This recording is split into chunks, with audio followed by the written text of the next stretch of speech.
বন্ধুদের কাছে একসময় গল্প শুনতাম যে অ্যাপেল স্টোরে গেছিলাম, ভাই ইউএসের অ্যাপেল স্টোরটা দারুণ, অথবা দুবাই যে অ্যাপেল স্টোর আছে, বা চায়নাতে যে অ্যাপেল স্টোর আছে, যে অ্যাপেল স্টোর কী অ্যাপেল স্টোর।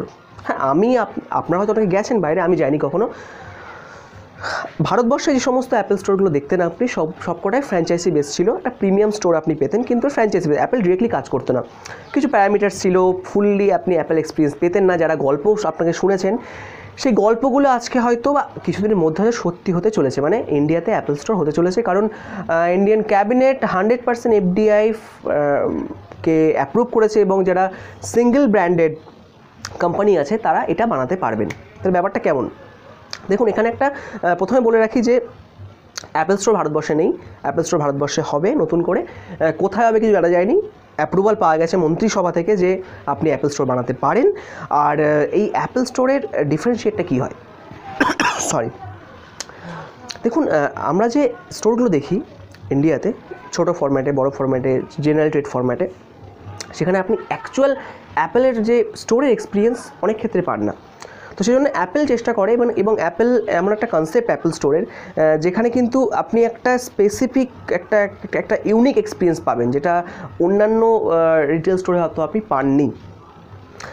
একটা এখানে মানে শর্ত দেওয়া হয়েছে, কন্ডিশন দেওয়া হয়েছে যে বানাতে তো পারবে তুমি, কিন্তু 30% মেটেরিয়াল তোমার সেই দেশ থেকে নিতে হবে, মানে আমাদের দেশ থেকে নিতে হবে। যদিও বলে রাখি, আইফোন এসি কিন্তু ভারতেই তৈরি হয়, যার কিন্তু প্রোডাকশান লাইনটা খুব কম, মানে প্রোডাকশান কম হয়। তাহলে হয়তো আরও আমরা প্রোডাকশান বেশি দেখতে পারবো অ্যাপেলের। 30% প্রোডাকশান লাইন আপ ইন্ডিয়া থেকেও হবে, ম্যান পাওয়ার হায়ার্ড হবে, আমাদের দেশেরই ম্যান পাওয়ার হায়ার্ড হবে, জব হবে কিছু ছেলের, মেয়ের। এবং এটা ছাড়া যারা অ্যাপেল ইউজ করেন, অ্যাপেলের ফ্যান বা অ্যাপেলের পুরো ইকোসিস্টেম ইউজ করে, তাই জন্য একটা ইউনিক জায়গা হবে। মানে একটা কি বলবো, যে হ্যাঁ, মানে কিনুন না কিনুন, একটা আপনি এক্সপিরিয়েন্স করতে পারবেন আরও অনেকগুলো প্রোডাক্টকে একসাথে, এবং যার রিচ হয়তো আস্তে আস্তে বাড়বে, যেরকম বাইরের দেশগুলোতে আছে। শুধু তাই না, এটা একটা বড় ব্যাপার। দেখুন, অন্যান্য রিটেল ব্র্যান্ডগুলো আছে, যেমন ধরুন Xiaomi MI home already launch করেছে, ওপোর এক্সক্লুসিভ স্টোর চলে এসছে। এক্সক্লুসিভ মানে ওপো ডিরেক্টলি তাদের সিঙ্গেল ব্র্যান্ডেড স্টোর খুলেছে, এরপরে তো ভিভো খুলবে, এবং স্যামসাং, নোকিয়া এরাও আছে, এদের সবই ফ্র্যাঞ্চাইজি। সিঙ্গেল ব্র্যান্ডেড হলে আপনাদের কিন্তু মোবাইল টেকনোলজিটাই, মানে মোবাইল ইন্ডাস্ট্রির যে ইনফ্রাস্ট্রাকচার কিন্তু অনেকটা চেঞ্জ হয়ে যাবে। ওই একই রকম সেই দোকানে গিয়ে 5 রকম ব্র্যান্ড, সবাই বলবে এটা নিন।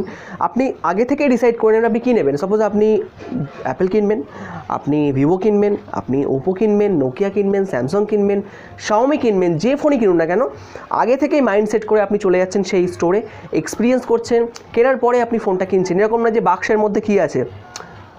নর্মালি জেনারেল ট্রেডে কি এত ডেমো ফোন থাকে না যেগুলো আপনি এক্সপিরিয়েন্স করতে পারেন, সেক্ষেত্রে আপনাকে এই মানে বাক্স খোলার অপেক্ষায় থাকতে হয়।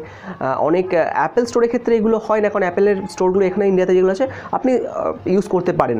এবং অ্যাপেল স্টোরে আরেকটা খাসিয়াত আমি বলে দিচ্ছি, সেটা হচ্ছে সার্ভিস সেন্টার আর একসাথে থাকে, সার্ভিস আর সেলস একসঙ্গে থাকে। সুতরাং কোনো প্রবলেম হলে আপনি ওখান থেকে জিনিয়াস বার থেকে সুবিধা, তাদের থেকে সাহায্য নিতে পারবেন। এরকম অনেক ব্যাপার স্যাপার আছে। তো ওয়েট করি আমরা, দেখি কবে আসে অ্যাপেল স্টোর ইন্ডিয়াতে। আর 30% এই ভলিউমটা বাড়াতে হবে অ্যাপেলকে, যেমন আইফোন এসির প্রোডাকশন লাইন বাড়াতে হবে, আরও বেশি ম্যানুফ্যাকচারিং, আইফোন পরে যে মডেলগুলো আছে আইফোন 8 বা ইভেন 10-এর যদি প্রোডাকশন এখানে করতে পারে, তাহলে কিন্তু খুব সহজেই অ্যাপেল ইন্ডিয়াতে বানাতে পারবে। এবং দেখুন, চায়নায় কিন্তু অ্যাপেলের এখন মার্কেট শেয়ার অতটা বেশি নেই, ইন্ডিয়ায় অতটা গ্রোথ হচ্ছে। যদিও আমরা কিছু রিসার্চ দেখছিলাম যে গ্রোথ রেটটা একটু কমে গেছে, বাট ইন্ডিয়ার এত বড় পপুলেশন, প্রায় 130 কোটি মানুষ, এবার সেখানে অ্যাপেল নিয়ে এক মানুষের স্বপ্ন থাকে। এবং দেখবেন স্পেসিফিকলি কিছু ফোনের দাম কিন্তু কমানো হয়েছে। আইফোন এসির দাম আপনি 18,000 টাকায় পাচ্ছেন। আগে যে ফোনটা 40,000 টাকায় কিনতে হতো, সেটা প্রায় অর্ধেক দামে কিনছেন আপনি ফোনটা। এবং আপনি তার সাথে যদি একটা দারুণ এক্সপিরিয়েন্স পান ফোন কেনার, বা ওভারঅল সার্ভিস এক্সপিরিয়েন্স পান, তাহলে কিন্তু অ্যাপেলের ব্র্যান্ড ভ্যালু যেরকম বাড়বে, আপনি কিন্তু অ্যাপেলের একটা পেটেন্ট কাস্টমার হয়ে যাবেন। সেজন্য এখন শুধু অ্যাপেল বলে নয়, প্রত্যেকটা কোম্পানি তারা এক্সক্লুসিভ স্টোর খোলার চেষ্টা করছে, সিঙ্গেল ব্র্যান্ডের স্টোর খোলার চেষ্টা করছে, যেখানে ইউজার এক্সপিরিয়েন্স করবে, ইউজার তার ফ্যান হবে, প্রোমোটারই একসময় ব্র্যান্ড অ্যাম্বাসেডার হয়ে যাবে। তো ফ্রেন্ড, এটাই ছিল ভিডিও। আশা করছি খুব তাড়াতাড়ি আমরা এই চমকটা দেখতে পাবো ভারতবর্ষের বুকে। ততক্ষণে ওয়েট করি, আর তো কোনো উপায় নেই। আর ভিডিও যদি ভালো লাগে আপনার, লাইক করবেন, শেয়ার করবেন, চ্যানেল সাবস্ক্রাইব না করা থাকলে দেখবেন নিচে লাল রঙের একটা সাবস্ক্রাইব বাটন লেখা আছে, ওখানে সাবস্ক্রাইব করুন, পাশে বেল আইকন প্রেস করে দিন, সমস্ত নোটিফিকেশান পেয়ে যাবেন। কারণ আমি চেষ্টা করি প্রতিদিন একটা করে ভিডিও আপনাদের কাছে আনার জন্য, সেটা টেক রিলেটেডই হয় আর বাংলা ভাষায়। টেক কেয়ার, বাই, ভালো থাকবেন, ভালো করে দিন কাটান, বাই।